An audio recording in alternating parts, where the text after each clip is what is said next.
Practice your scales. We hear that a lot when we're learning how to play an instrument. The diatonic scales are the fundamental building blocks of most of Western music, including classical music, pop music, and of course jazz.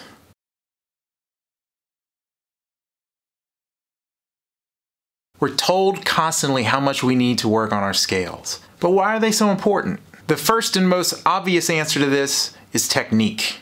Playing scales teaches us how to press our finger down with a certain amount of pressure with different combinations to get certain sounds out. We need to develop our technique so that we can play things. And playing scales is one of the first methods that'll help us develop that skill. Secondly, keys. We play music that's based around tonal centers and keys. I know, if you play jazz, a lot of stuff is in F, a lot of stuff is in B flat, good deal of it is in A minor or D minor or even C minor, but we need to have command of every key we're playing in, and the first step to doing that is knowing your scales in all keys. 3, ear training. Playing your major scales teaches you how to hear chords, it teaches you how to hear intervals, and it teaches you how to hear melodies. Now don't get me wrong, music is infinite, but the patterns we play have a limited number of possibilities. Chords, intervals, melodic fragments will come up over and over and over again in the music we listen to and the music that we play. Scales will help you hear them, recognize them, and play them faster. And number 4, location, location, location. Learning your scales on the instrument will help you create a visual map of where the notes are located on your instrument. And it'll also teach you the pathways you need to learn to get to the next note. There's also a very certain amount of muscle memory that happens when we play our scales over and over again. So now maybe you have a better idea of how important practicing scales are on your instrument. We know that we need to do them every day, but how can we make it more interesting? How can we base an entire practice session around playing just 1 or 2 major scales? Diversify.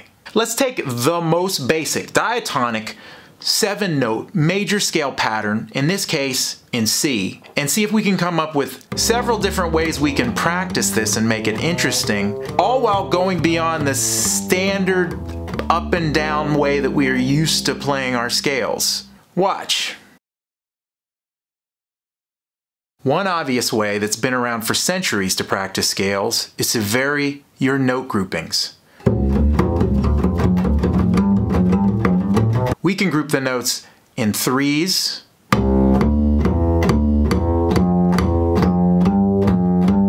in 4s, or even 5s to get a new possibility for playing up and down a scale.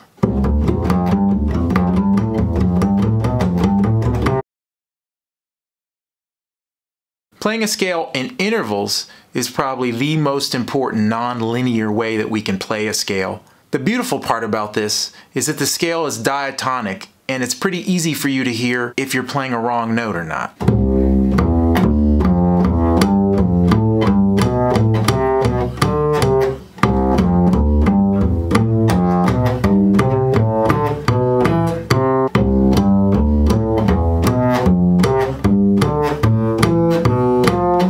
Scales in broken thirds are a lot easier than when you get to scales in 6ths and 7ths.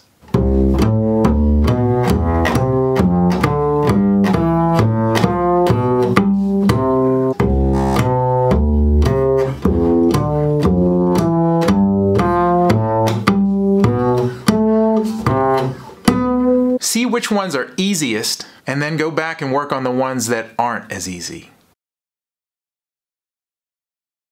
Playing a major scale gives us the opportunity to play through all the modes in that key.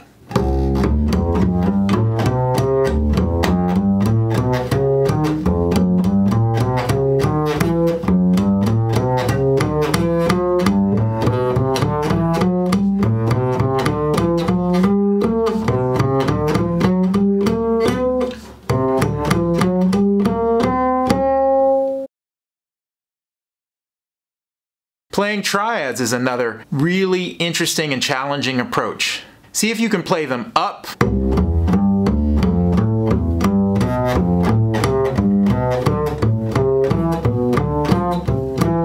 up and then down,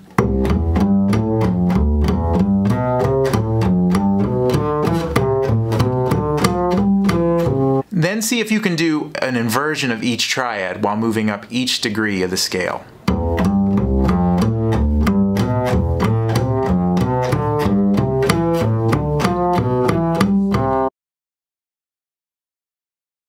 Seventh chords are the building blocks of jazz. Challenge yourself and see if you can play up the seventh chords of each scale degree.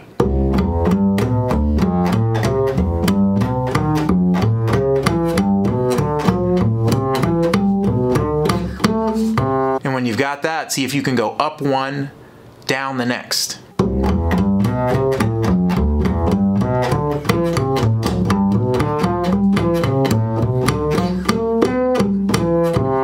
Then maybe try an inversion.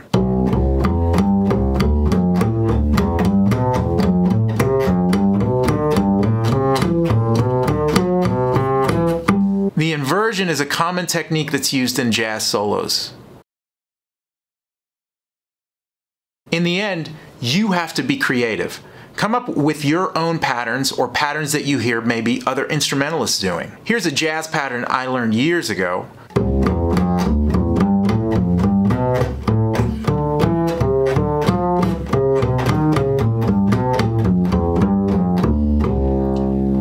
This next pattern is one that bass players have borrowed from the Hanon Virtuoso Pianist Technique book.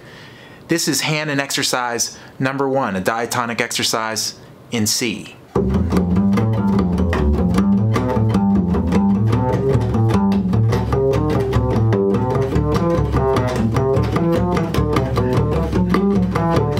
And here's a little jazz etude I wrote based around playing major sevenths on a descending scale.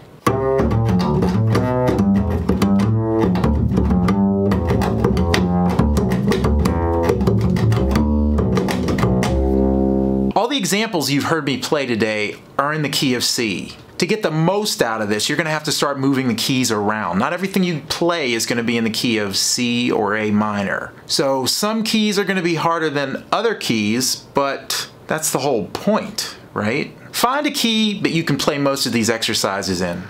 When it starts to get a little comfortable, move on to another key and start all over again. I'm pretty sure at some point, in some key, you're going to find something you're going to have to put some time and effort into to make sound better. You don't have to take my word for it, but trust me, I'm still working on this stuff myself. So good luck to you, and I hope this helps. Thank you so much for visiting my channel and for watching. If you liked the video, I'd very much appreciate it if you could give it a thumbs up. And if you're not a subscriber, I'd encourage you please to subscribe to this channel for more jazz, bass-centric, original content coming at you every single week as fast as I can put it out. Until next time, take care of yourself, and please, love your neighbor.